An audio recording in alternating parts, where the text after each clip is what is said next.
আমাদের নবজন্ম হলো আজকে।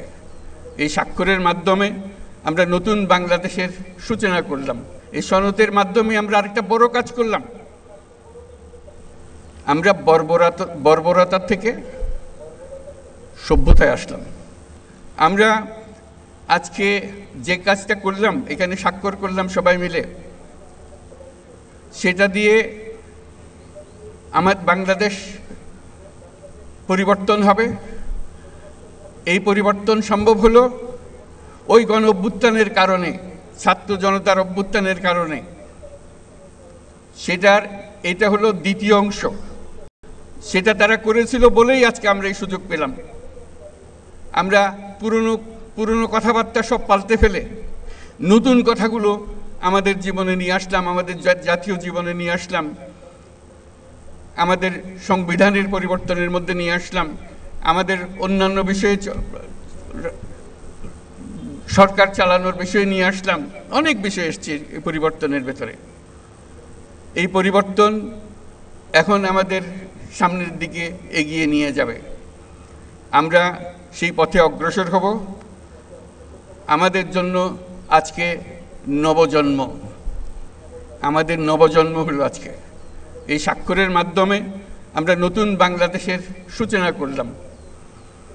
সেটা যেন সঠিকভাবে আমরা যেতে পারি, এটার জন্য আমরা আল্লাহর মেহেরবানি চাই, যাতে করে আমরা এটার থেকে বিচ্যুত না হই। আমরা একমত হয়েছি, এই একমত সুন্দরভাবে পরিচালনা করা, সামনের দিকে নিয়ে যাওয়া কিভাবে আমাদের কাছে সম্ভব হয়। 25 বছরের ওয়ারেন্টিযুক্ত দীর্ঘস্থায়ী দরজা প্রোটেক্টর, আধুনিক ও মজবুত দরজা। যেই তরুণরা এই দিনটিকে সম্ভব করেছে,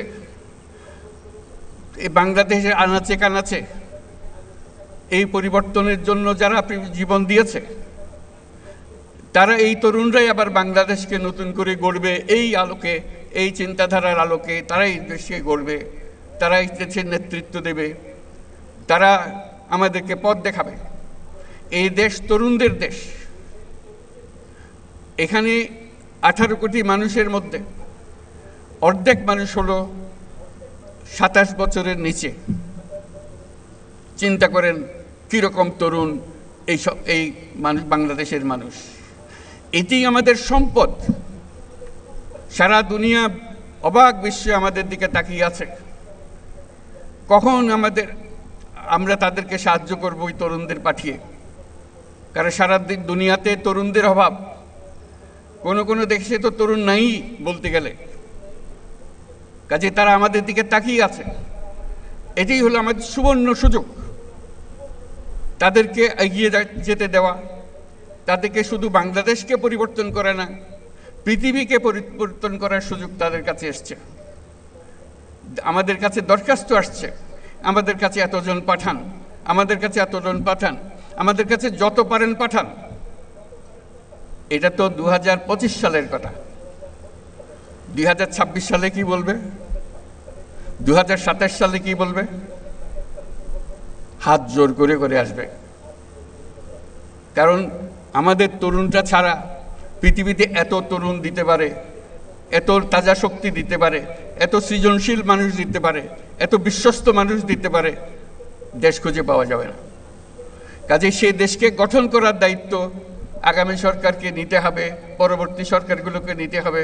সেটার জন্য এই প্রস্তুতি হচ্ছে এই আমাদের সনদ। এই সনদের মাধ্যমে আমরা আরেকটা বড় কাজ করলাম। আমরা বর্বরতা থেকে সভ্যতায় আসলাম। আমরা এক বর্বর জগতে ছিলাম, যেখানে আইন কানুন ছিল না, মানুষের ইচ্ছায় যা ইচ্ছা তা করতে পারত। এখন আমরা সভ্যতায় আসলাম, এবং এমন সভ্যতা আমরা গড়ে তুলব মানুষ ঈর্ষার চোখে আমাদেরকে দেখবে। কাজেই সেটা এখন আমাদের পরবর্তী এই সনদ পরবর্তী জীবন আমরা কিভাবে গঠন করব তার উপর নির্ভর করবে। কিন্তু আমাদের ভবিষ্যৎ অত্যন্ত চমৎকার। শুধু আমাদের সমাজটাকে গঠন করতে পারলে, এই যে সবচেয়ে বড়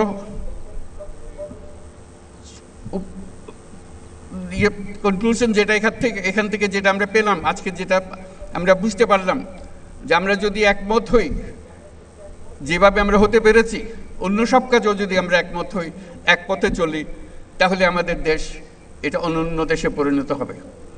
আমাদের দেশের সেই শক্তি আছে, সেই শক্তিকে আমরা ব্যবহার করতে পারি। আমরা আমাদের যে সম্পদ আছে, যেটা আমরা ব্যবহার করতে পারিনি এ পর্যন্ত।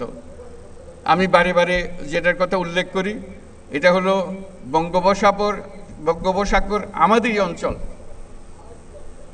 আমাদেরই বাংলাদেশের অংশ। কোনোদিন আমরা খেয়াল করে দেখি নাই এই অংশে আমরা কি করি।